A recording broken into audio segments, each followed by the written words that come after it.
start over again. Here. Ready, go.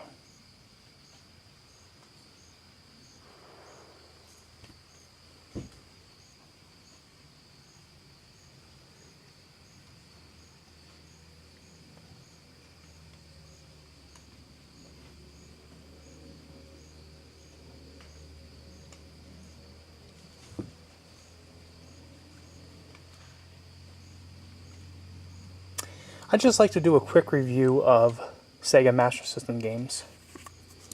This is basically what it looked like. It looked like a very high quality audio cassette in a way. You know, it was about the same size, a little larger.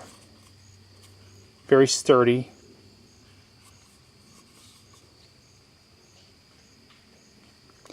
In another video, I'll show you the boxes that these all came in. These all came in very large, very high quality boxes, similar to the Sega Genesis, and then they also had Sega cards, but I'll save that for another date.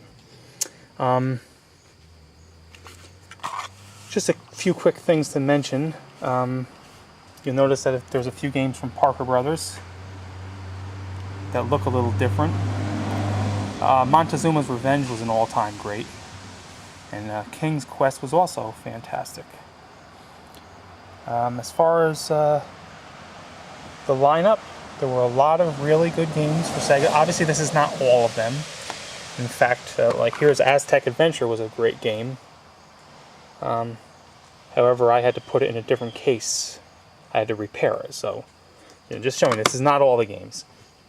Let me give you a few examples. Okay, Alex Kidd the Lost Star had incredible graphics.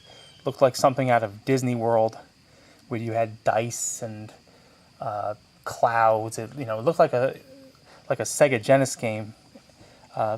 Fantasy Zone 2 produced very cartoon-like graphics, as well as the original Fantasy Zone. Wonder Boy 3 Dragon's Trap was the closest you could get to a 16-bit. The depth of that game was unbelievable. Later on, there was a game called Wonder Boy in Monster World for the Sega Genesis. I thought that was the most complex 16-bit game of all time. Alex Kidd Miracle World was extremely innovative. It was on par with Super Mario Brothers. Wonder Boy Monster World was a little too hard, but really great. A little role-playing mixed with action. Golvelius was a very action RPG. Wonder Boy, I once thought that was the greatest game of all time. It was just like Hudson's Adventure Island, only a little similar. Hang On Astro Warrior. Astro Warrior was a great shoot 'em up space game. Hang On, of course, became famous. Wise. Space Harrier 3D. And I know, when they say 3D, those games really were 3D. They were not bogus.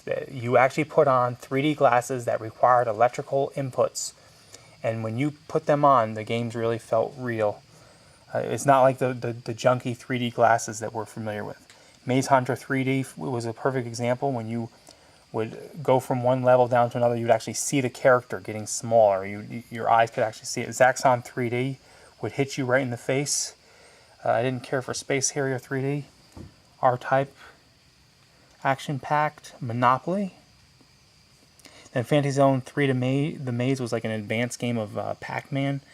Blade 8, Eagle 3D. Power Strike was a good shoot-'em-up space game. Quartet became a very innovative all-time favorite.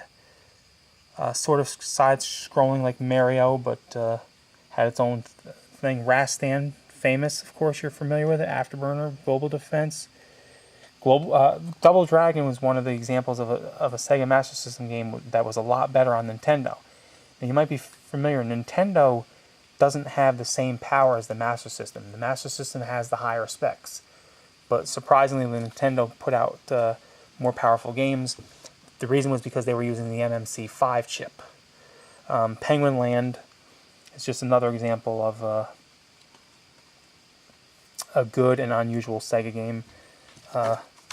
Now, Zillion was a very unusual game where it was sort of the graphics were like this green, like you were on Mars. But then each level, each door you went into, you had to memorize a sequence of events. You actually needed a pen and pad to do it. And then interestingly, Zillion 2, the Triformation was completely different. You were on like a hot rod going very fast paced, which I liked better. Here's an example of a very difficult game. Alice Kid in High Tech World. This game, I remember one kid bragged because he got past the first level. So it shows you how hard that game was. It was not hard in terms of fighting, but it was just very difficult to figure it out because you would have to go through the floor, and if you missed one thing, you had to start over again. So that gives you an idea of what the Sega Master System was all about. And damn it, it's raining out. Just started raining. Here's a size comparison between this. There were Space Invaders right there.